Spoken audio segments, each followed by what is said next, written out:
Hello, this is my video blog for week 3 in nursing informatics. This week we covered when it's okay and when is it not okay to share and use online information with regards to nursing. There was a lot of focus on not just the legality of it, but the ethical questions that surround nursing and using online media, whether it's social networking or Googling a patient. We had 2 exercises in class. The first one discussed a student nurse using her phone in the client rooms and what she was doing with it and whether it was okay or not. My first thought on that was it's pretty unprofessional, especially considering the age demographics we're dealing with.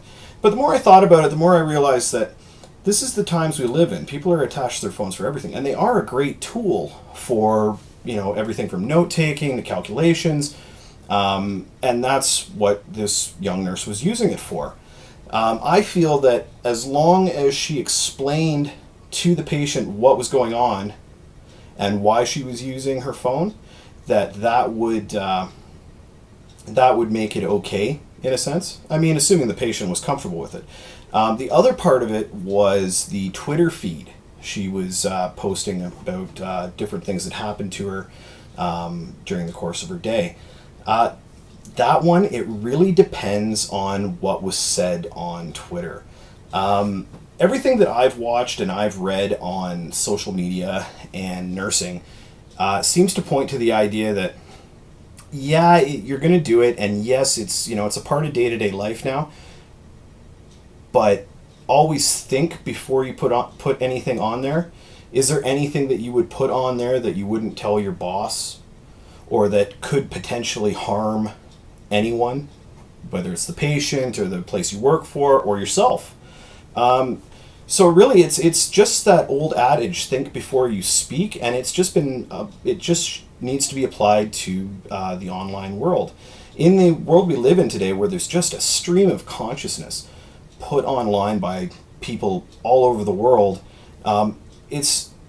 nobody seems to think before they post. Not nobody, but it seems rarer and rarer that it's just so reactionary, and everyone it needs to go up immediately. The world needs to know this. Well, yeah, but, Abraham Lincoln once said, it's better to remain silent and be thought a fool than to open your mouth and remove all doubt. Okay, that's a really profound statement, and I think it's so much more applicable today than it even was then, because now it's not that you just open your mouth and the people in the room hear you and they've created an opinion of you. You put something online, millions of people could potentially see that, and there's no getting rid of it. Okay, even when the best of privacy settings and the best of your best attempts to delete things and hide things and keep them private, I don't think it matters at all.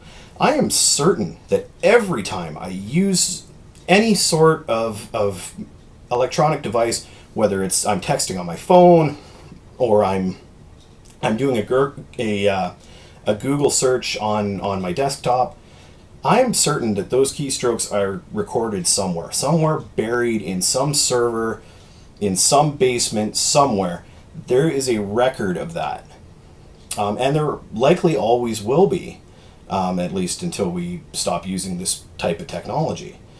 That's a pretty scary thought, that any given moment, everything that you put online could be potentially accessed by anybody.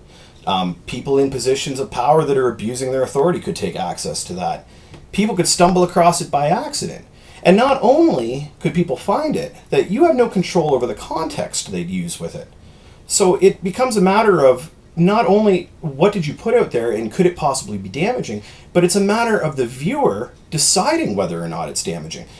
Totally benign topics to you could be potentially offensive to somebody else. Okay, and you have no control over that. You have no way to know who's looking at what. So it's a very scary world. So sort of the rule of thumb that I go by when I'm dealing with online university type stuff, is I think before I type. I don't put anything, I put very little online to begin with. And when I do, I'm very careful about what goes on, because just for my own safety and the safety of those around me, I try to maintain as much of a, what's the word I'm looking for, barrier between my online life and my real life. Because people that, this sort of leads to my next point, people that see what I've put online don't know me. They know my Facebook page. And I don't think anyone would argue that their online presence is an accurate depiction of what is actually making them up, who they are specifically. I don't think you can learn that about somebody without talking to them. And that leads me to my next point. The second exercise we did was it ethical to Google a sex offender or a previous sex offender in a clinical setting? Now, the legal end of this is pretty cut and dry. It's very straightforward. It's public domain, so it's legal. Okay, it's out there in the public world. It is absolutely 100% legal to do. Was it right? And I don't think it is. I really think that there is danger for losing what I consider to be most important to nursing. That is, we're in the business of taking care of people. That is what a nurse does. A nurse takes care of people. We care about people. And the two most important words in that phrase are care and people.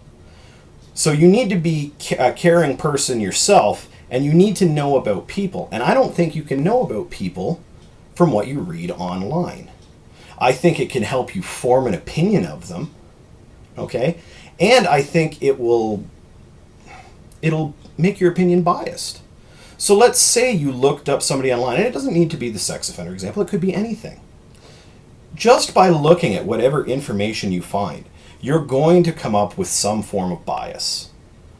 You're going to have to form opinions about it, about that person, on preconceived notions.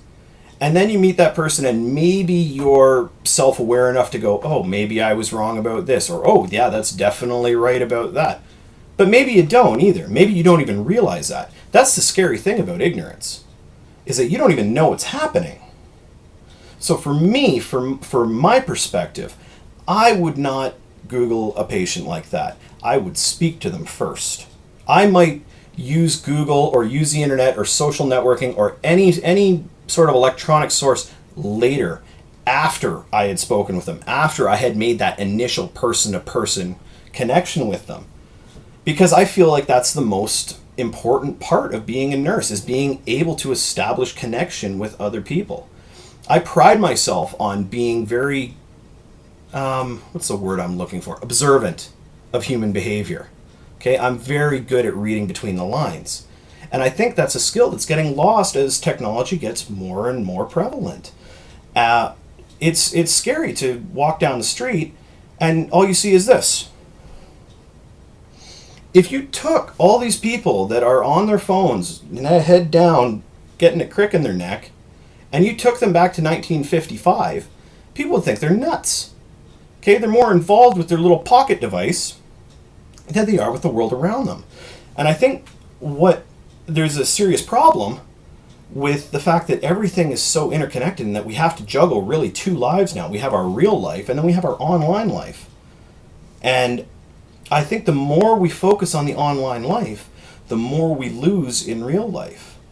Now, this is just an observation, and I've spoken about this to other people my own age. I think that people's skills are diminishing. I think that my generation, which is slightly older than that of most of my classmates, I'm the last person alive to remember a time before the internet. I can remember them teaching us about email in 5th grade. I can remember that ICQ, a chat room which is incredibly basic by today's standards, was all the rage in high school. I can also see that people today are less intuitive and less empathetic to other living, breathing people. I don't think we care as much about one another as we do about our online friends. Okay? I think the problem is that in times gone past, those person-to-person connections is where we learned how to socialize. And today we learn how to socialize not only with the person-to-person connection, but also with online connections.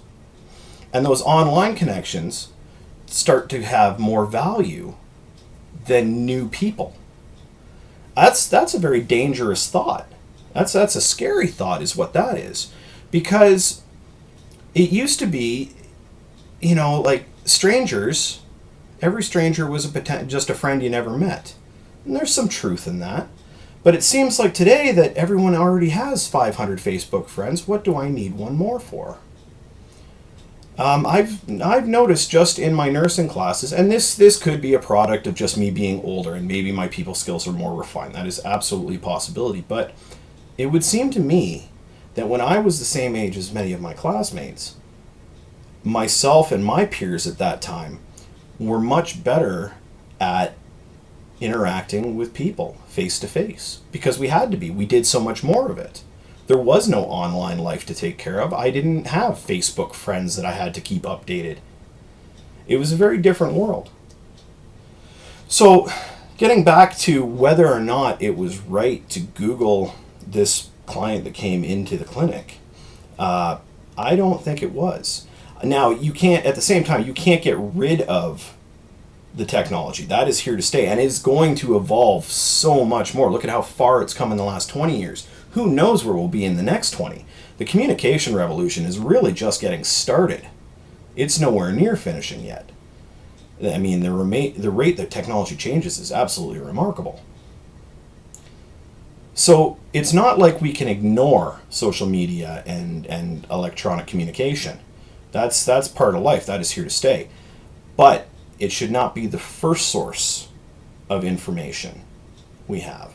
That should and always should be the person themselves. Thank you.